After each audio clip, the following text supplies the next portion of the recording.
All right, let's go.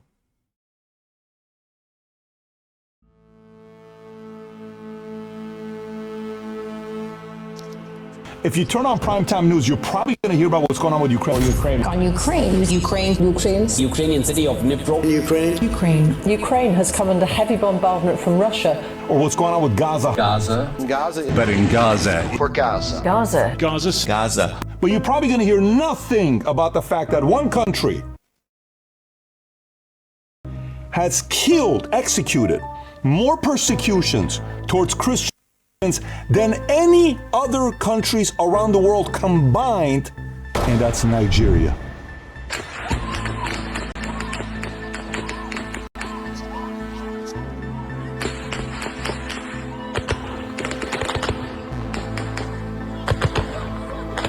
Just this.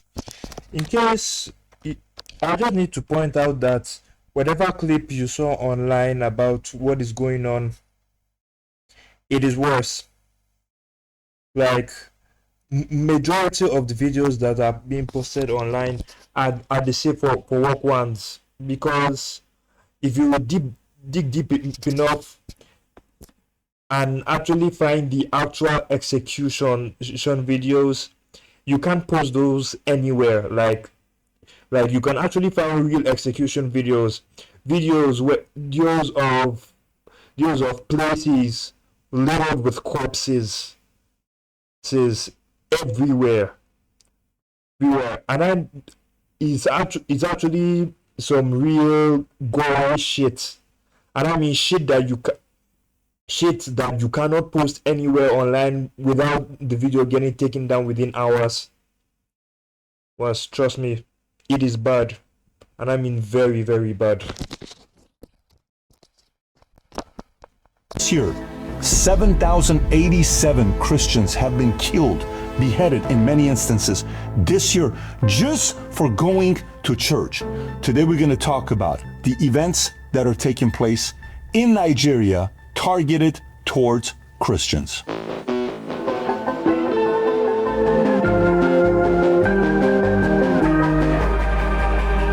If you get value out of this video, give it a thumbs up and subscribe to the channel. Let's get right into it. So watch this. If you're watching this, and we know mainstream media is not going to be talking about this a lot with other people, you want to get more exposure to it, share with other people. Let me tell you why. Since 2009 till today, 125,000 Christians have been killed in Nigeria, according to the International Society for Civil Liberties and Rule of Law. By the way, when you're looking at the surge, 7,087 just this year in the first 220 days. That's 35 a day. 7,800 abducted. They disappeared. Can't find them anymore.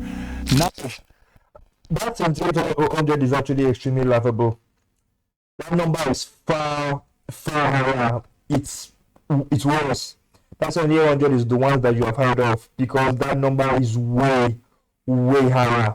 Kidnapping in this country is so common that many people don't even consider it news anymore. Honestly, I was in high school. I was here around of the school that got raided. Several people got kidnapped, and they were basically just shot. Okay, they were just shot, and then just a few months later, I was still in high school, by the way. Just a few months later, also I heard of another that raid happened in another school. Raids happened in school so often that the girls weren't even allowed to come outside to play sports with us. And our high school, it was a boarding school, and almost the whole area was fenced, but the girls weren't allowed to go outside the gate, because for some reason the pitch was outside the gate. But girls weren't allowed for safety reasons. The less people know that there are girls in that area, the better it is for all of us, because the men get executed, the women get some very unspeakable shit that happens to them. So unspeakable that I can't even say the start, but I'll leave that to your imagination. It's 10 times worse than whatever you're thinking, by the way. 19,100 churches have been destroyed. Imagine you going to church. Imagine on Sunday, you just don't take... Wait, hold on a second. There's something I need to check. Check. Yeah. Hmm,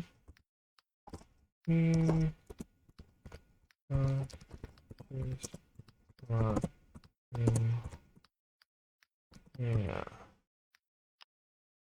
Yeah. Okay, so far the thousands are estimated. Korea that is 4,000. There are a total of 16,000 churches.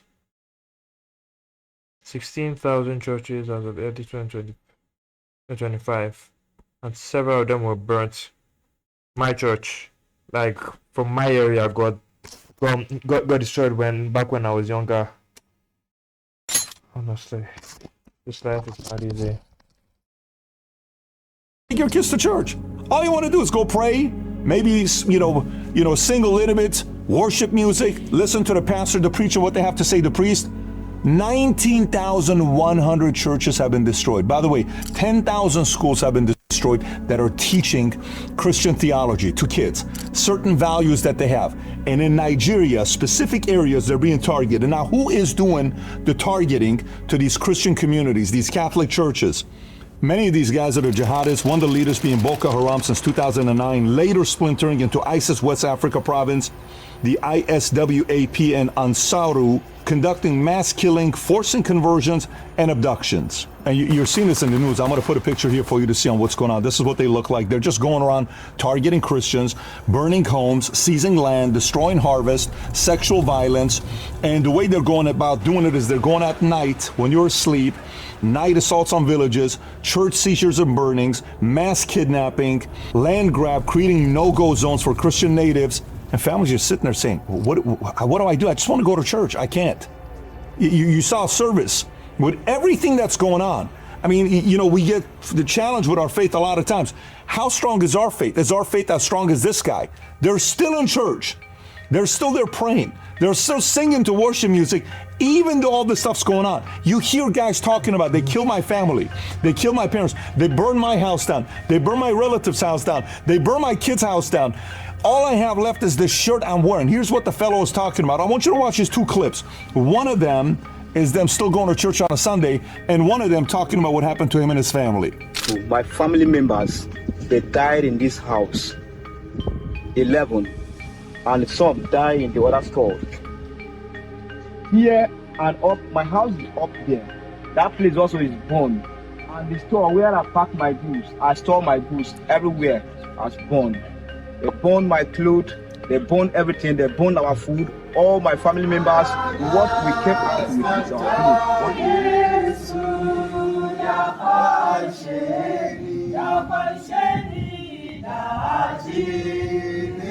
The criticism. In case you guys need to understand what they were singing, it's basically saying that Jesus has carried me. That's basically what they're saying. Jesus has carried me. They are all there together singing after their church was set on fire by a certain group of people. It should be obvious who. That a lot of mainstream media gets is, what's the purpose of me showing this? It's just Christians. I mean, it's just Christians, but we have to show anything else to raise the temperature and make sure people are angry and go out there protesting. Free Palestine, that's what we need. We need rage. Christians, give me a break. If you're going to go out there and kill 49 Christians in Democratic Republic of Congo that were killed by machetes, not a big story, right? We shouldn't share this if we're mainstream media. Some victims were beheaded and burned, but I mean, we don't need to really talk about it a lot because it's just Christians. We need to really get into the story.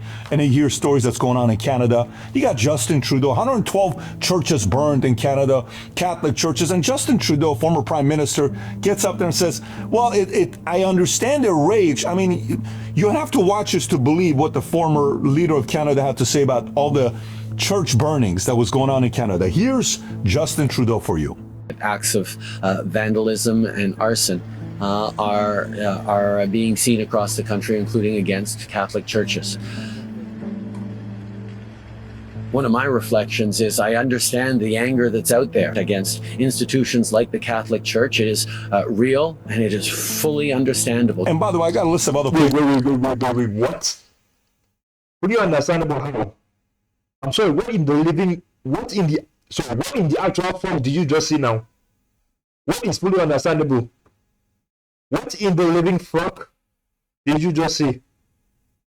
How are you going to make me understand why churches are being set on fire? And there are people in those churches. In some of those churches, people literally stay there. It's like This is Tariq. The only reason I'm showing you Justin Trudeau is because it's not just happening in Africa or Syria and all the.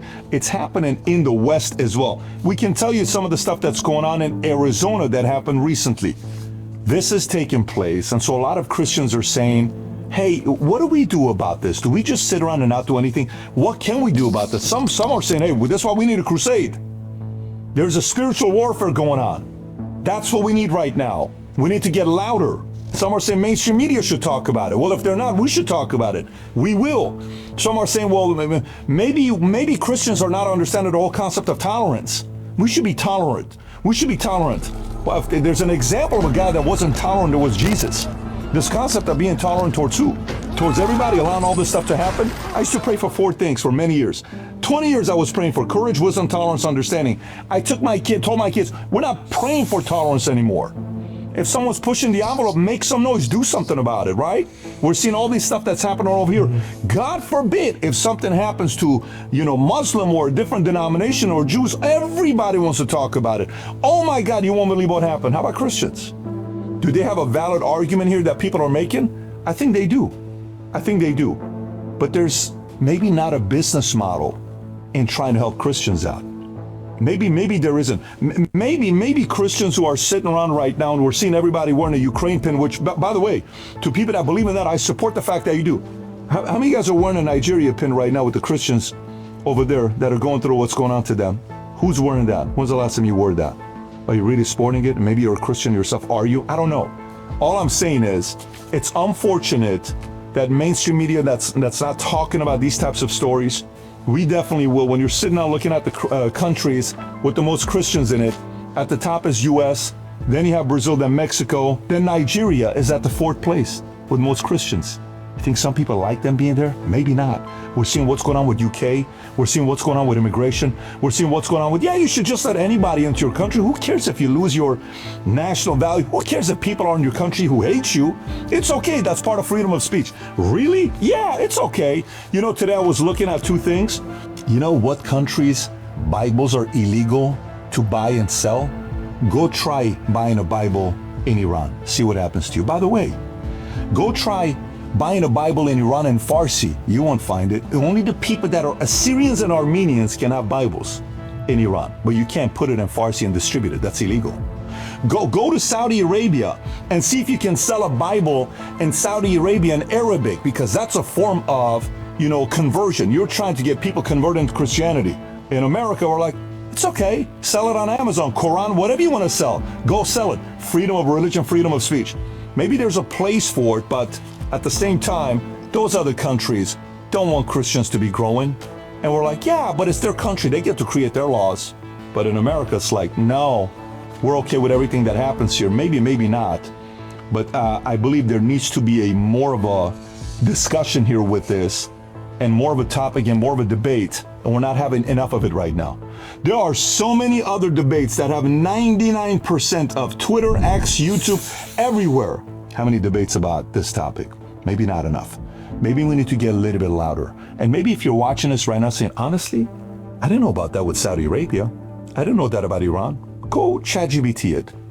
Go look it up for yourself. Do you think they should be selling Bibles? Why don't they? Why are we allowing everybody? Are we a little bit too tolerant in America? I don't know. It's a good question to ask, and you can answer it for yourself. I don't know where you're going with this. Are you insinuating the fact that we shouldn't be able to do this? More and more mayors with other denominations who hate America are creating policies, and we have certain cities in America that the police department has the language written in Arabic. This is America. What are you talking about? This is America is what we're talking about. No, we should do it. It's okay. We should do it. We got folks who work for the government in certain areas of Dearborn and Michigan that are saying, I hope one day you get kicked out of the city and I will celebrate and put a parade together so you can never come back here again, because your type doesn't belong here. Your type? He's an American. What do you mean your type? You hate America, go back to your country. Your type.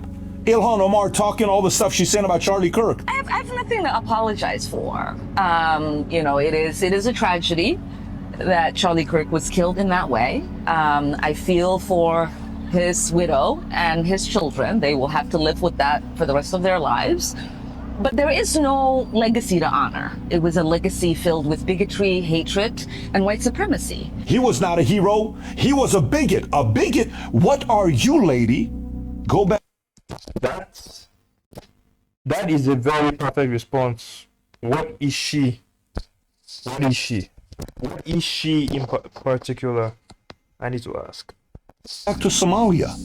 You hear her videos talking about to her country that one day my hopes is to go out and create some change because I want to come back to my homeland, which is Somalia. Go back already. Should we sit there and allow these people to create policies who absolutely hate America? I have a very big problem with that. If you run a company, your employees hate your company, would you keep them? Or would you tell them, go find another company you love? I would tell them, go find another company you love. If you're dating somebody who hates you and your family, would you stay with her? Would you stay with them? Would you We all know the answer to this question. At least more people do. tolerate them? Why are we doing that in America? I don't know. But it's a fair question that many are asking me. They're connecting me saying, why are people not talking about this? You have a very valid point. We're going to.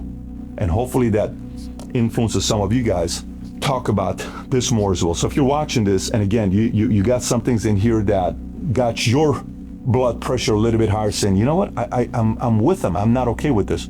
Share this with as many people as possible and ask them the questions. Do you agree with them? What do you think about what he has to say in this video? And let's see what people have to say about it. But I do think this is something that more of us need to be talking about. If you got value out of this video, give it a thumbs up and subscribe to the channel. And if you're wondering how interested I am in wanting to see if there's a way that we can coexist with Muslims and Christian, I did a religion roundtable. I brought 2 Muslims on this side, 2 Christians on this side, and we had a conversation. You watch this and you tell me if the Western ideology matches with some of the other ones. Okay.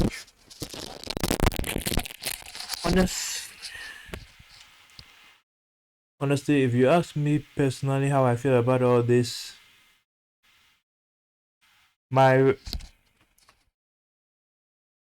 honestly, if you ask me to be perfectly honest about this, my relatives were killed by terrorists. My house was set on fire. My church was destroyed, and several of my other relatives hear gunshots once every while. As a child, I grew up scared, thinking about the fact that one day, that as a Christian, one day I'll have a knife to my throat. I have thought about that more times than I can remember. And the scary thing is, I never once thought that anyone was going to save me. I just thought I was going to die. I simulated that event in my head over and over again. I was a child, by the way, when I had those thoughts that I'd die, like my relatives. But my father, he just keeps on pushing. My father told me to fight for injustice. He told me to fight for our fellow countrymen who were kidnapped, who disappeared under police watch, and for more than 5 years, and we haven't seen them since. We have no idea what happened to them, whether they're dead or not. I just have to endure and keep on fighting. At least that's all I'm gonna say.